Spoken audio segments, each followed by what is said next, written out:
Today feels like real behind-the-scenes Foxborough. This is the kind of day where you separate the loud noise from the real signals. The Patriots are working through physical details, roster depth, locker room identity, and the confidence of young players who already know what the biggest stage feels like. And when four stories land like this in one package, I do not see a coincidence. I see a team trying to get tougher on the inside before selling hope on the outside. So hit that like button, subscribe to the channel, and let's get into it, because today is not about pretty headlines. It is about hallways, practice fields, decisions, and consequences. And the first story begins with a detail a lot of people might just scroll past. But inside an NFL building, it says a whole lot. Kyle Williams looks different. Back at the Combine, Mike Vrabel was asked about his growth inside the offense. Now, a few months later, that growth is not just about the playbook anymore.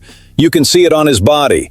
The guy who played last season around 185 pounds, basically soaking wet, made a real decision to add size, strength, and presence. Now he is around 190 pounds, fueled by protein, peanut butter and jelly sandwiches at the facility, and yes, a pretty wild amount of candy with gummy bears and tropical Mike and Ikes in the mix. But listen to what is really behind all of this. Williams talked about play strength. He talked about making his lower body stronger. He talked about taking hits over the middle. He talked about beating press coverage. That is the language of a player who understands that talent alone does not earn snaps in Foxborough. A receiver can run beautiful routes, he can be explosive, he can create highlight plays. But if a defender gets his hands on him at the line and knocks him off balance, the poetry is finished. And for an offense trying to grow with Drake Maye, every young target has to become dependable, not just intriguing. And that is where the real tension starts to show. Williams had 3 touchdowns on just 10 catches last season, 209 yards as a rookie, and 14 more in the postseason. Small sample, absolutely, but there were flashes that force a coaching staff to go back to the tape. But the room has changed. The Patriots moved on from Stefon Diggs, who had been a mentor figure for him. They brought in Romeo Doubs in free agency. They added 4 undrafted receivers, and there is still that much-discussed possibility of making a move for A.J. Brown while he remains with the Eagles. So Williams is not training in some quiet bubble. He is training with competition breathing right down his neck. And I really liked his mindset. When he was asked about Brown, he did not turn it into drama. He basically said, if it happens, it happens. His focus is building chemistry with Doubs, learning the playbook, strengthening that connection with Drake Maye, and executing at whatever level they ask from him. To me, that sounds like maturity. He called Doubs quiet, hardworking, an LA guy with a similar story. That is the good behind-the-scenes stuff. Before it turns into a stat, it becomes a relationship. Timing, rhythm, trust on the practice field. So the real question is not whether Kyle Williams added 5 pounds. The real question is whether those 5 pounds represent a player who is ready to fight for space in a room that is not going to wait on anybody. Because in Foxborough, opportunity can show up fast, but it can disappear even faster if you are not strong enough to hold on to it. The second story is one of those moves that might look small on the feed, but inside Foxborough, it can reveal an entire philosophy. The Patriots signed defensive tackle Travis Shaw, a rookie free agent out of Texas. And to make room, they released backup long snapper Nico Lalos. At first glance, it is a back-end roster move. But when you look at the player profile, you start to understand why this fits what Mike Vrabel and Zach Kuhr seem to be building. Shaw is 6'5", 334 pounds. That is a whole lot of mass in the middle of a defensive line. He spent 3 years at North Carolina, transferred to Texas in 2025, played 50 games in college, started once, and finished with 68 total tackles and 2 fumble recoveries. In his final year with the Longhorns, he played 13 games, started once, and posted 13 tackles.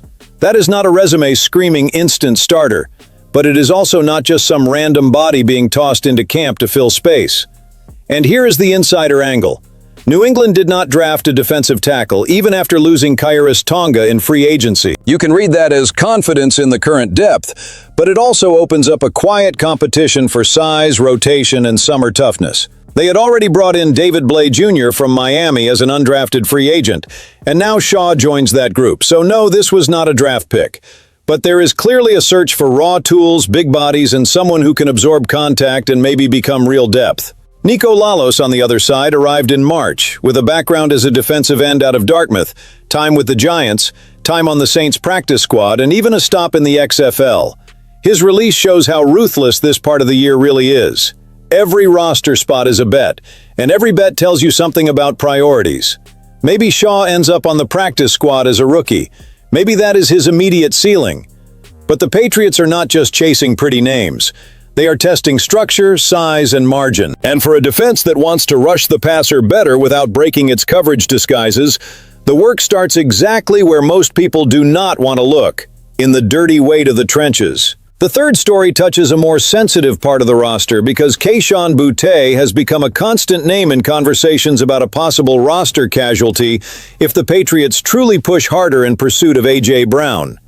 And that kind of rumor only gets louder when the player is also missing from optional off-season workouts.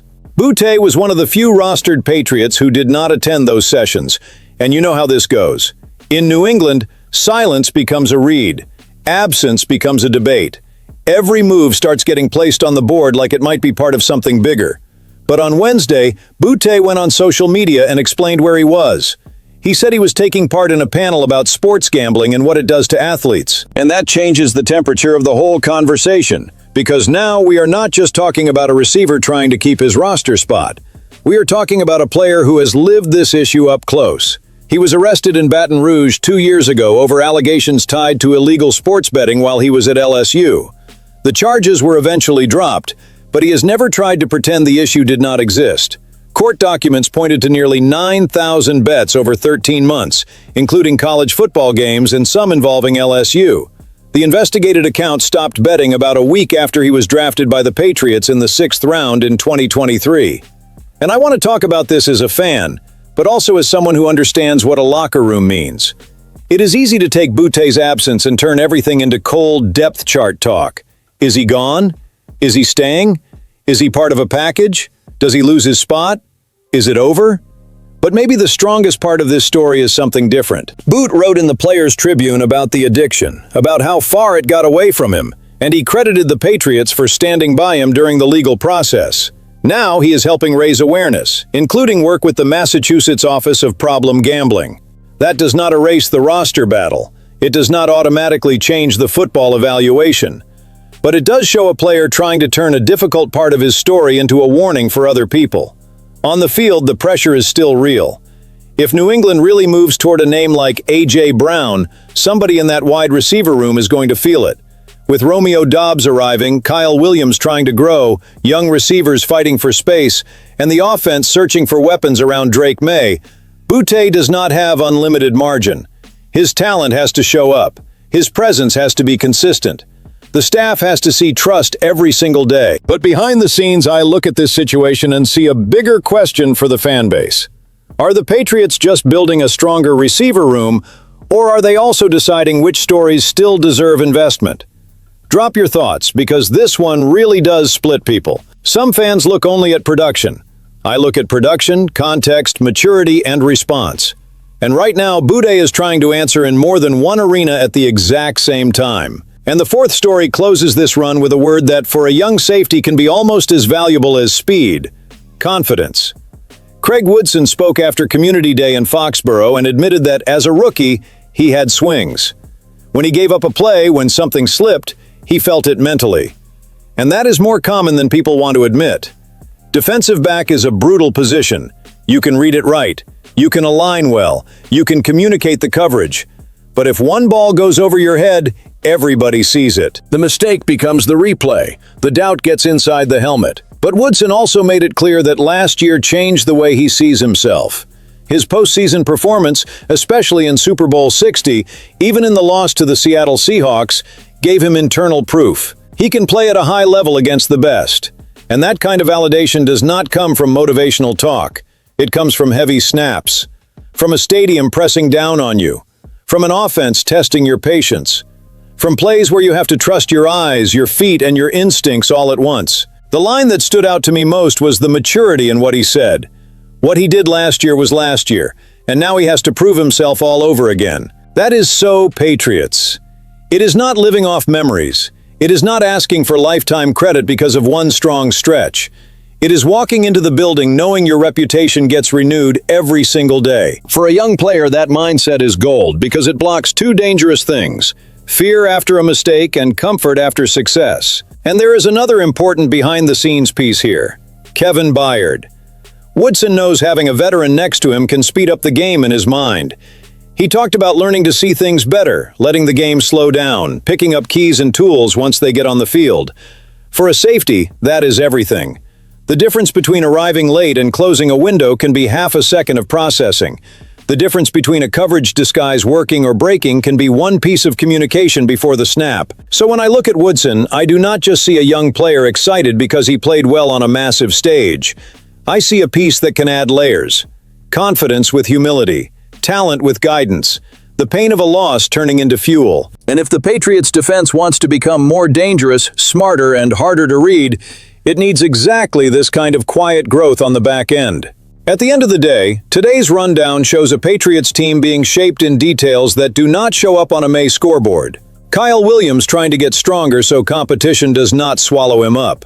Travis Shaw arriving as a physical bet for a defense that wants size and rotation. Kayshon Boutte facing a real roster fight while also trying to turn a difficult story into a warning. Craig Woodson speaking like a player who took hits, grew up, and wants to prove everything all over again. That is what Foxborough demands, a response. So if you want to stay locked into these behind-the-scenes stories every day, subscribe, turn on notifications, and stick with us. Go Pats!